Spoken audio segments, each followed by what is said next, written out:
Good afternoon, YouTubes. Calm Biker here again. Just out on a quick run to try out a couple of things. And those couple of things you can see are attached to my handlebars. My parents have bought me these, what are they called? Something or other kicker, auto kicker handlebar muffs as a birthday present. Hopefully they should deflect the cold air and keep my hands nice and toasty. And it's a lot simpler than heated grips, a lot cheaper than heated grips, and hopefully they'll do the trick. I have to say they're going to take a bit of getting used to, I think.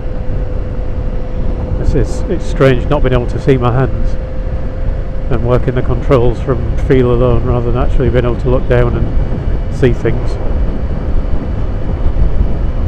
Hopefully the audio on this is okay. I've now got the fair-lined helmet and I've got fur around the microphone to try and get rid of some of the wind noise.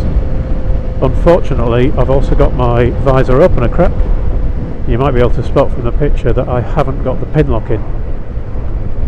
While I was fiddling about today, I was cleaning my helmet and cleaning the visor, and I had a look on the internet about how you're supposed to clean the pin lock because it was looking a bit grubby, and it said a bit of warm water with just some green dish soap in, so I assume a bit of fairy liquid, and so I gave it a clean and I let it dry for a bit, and I'm hoping it's just that I've not let it dry long enough.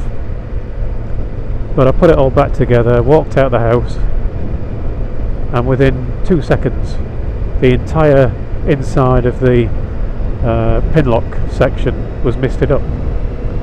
It was actually mist on the inside of the visor but behind the pinlock. So I headed straight back in again, took the pinlock out, gave it a wipe with a tissue, gave the visor a wipe with a tissue, got it seemingly bone dry, put it back together, walked out the house, and it immediately misted up again. And after 3 goes at that I got bored and just put the old visor in, and I've left the others to dry for a bit longer, and hopefully they'll dry out and I won't have that problem anymore. Otherwise I don't really know what to do. I suppose get a new pin lock, but it seems a bit extreme if you can't get away with cleaning it once. You have to replace it. Anyway, so far I'm heading down a 50-mile-an-hour stretch, doing just under 50 at the minute, and it's a pretty cold day, and my hands are still warm. My gloves are not cooling down as they normally do, so these things are working. Seem pretty good. I'd say the only thing is that they're a bit, the feel is a bit odd. It's having something around your wrists feels a bit odd. Wondering how quickly I can get my hands away in an emergency if I pull a clutch in and take my right hand out, see what happens. Actually, I'll wait for this guy to stop slowing down, not necessarily. So you can get your hand out pretty easy. That's not so bad.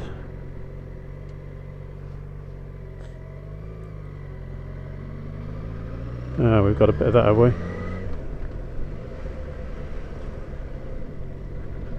Yet more roadworks. But yeah, it doesn't seem too bad. I don't think I'll use them all the time because I say it just feel a little bit weird having them there. And the one on the left seems a bit baggier than the one on the right. It probably needs something else to attach it with. So I think a bit of modification's needed. This guy coming in the pub. So, but apart from that, yeah, pretty good. Not a bad present at all. I've got a few biking presents. I've got a couple of biking birthday cards today, and Iron Maiden t-shirt with Eddie on a motorbike. And my brother got me a little muck-off kit for cleaning your visor and your helmet, which is nice, with a muck-off cloth. So that's the helmet's had a nice clean, it's all sparkly. So, pretty good day so far.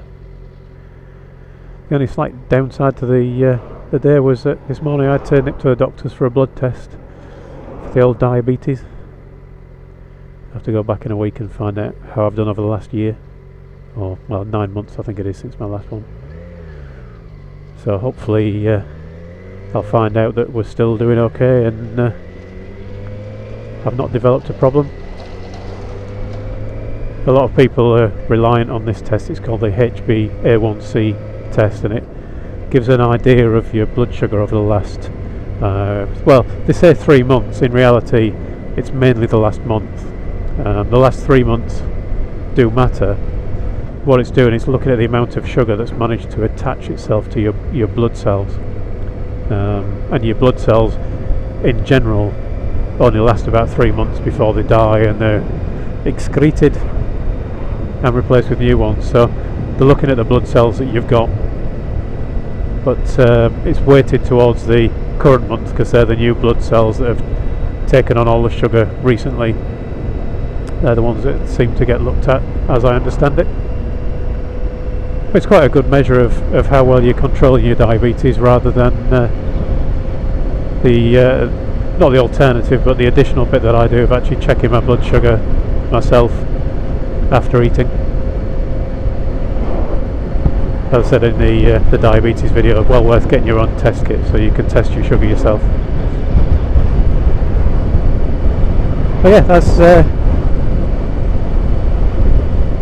yeah, these are working quite well. I'm quite pleased with these. A little bit of adjustment and I'll be cracking.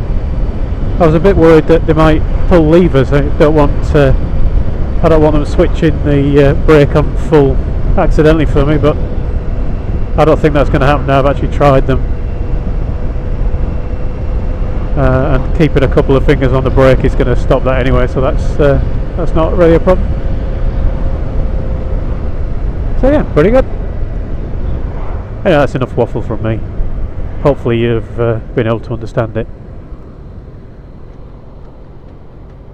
Thanks for watching, YouTubes. I've got to get off home now and get ready for going out for a birthday meal with a good lady, Mrs. Count Biker. Ride safe, and I'll talk to you all again soon.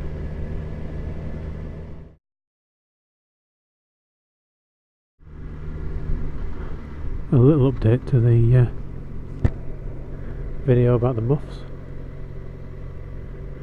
handlebar muffs. I've taken them off temporarily, just want to make a little bit of adjustment to them, and they definitely work, because I've now been out on the bike without them on for about 3 minutes and my hands are freezing, whereas when I had them on I went for a ride for about, well, maybe 15 or 20 minutes, and they didn't get cold at all. So they definitely seem to work.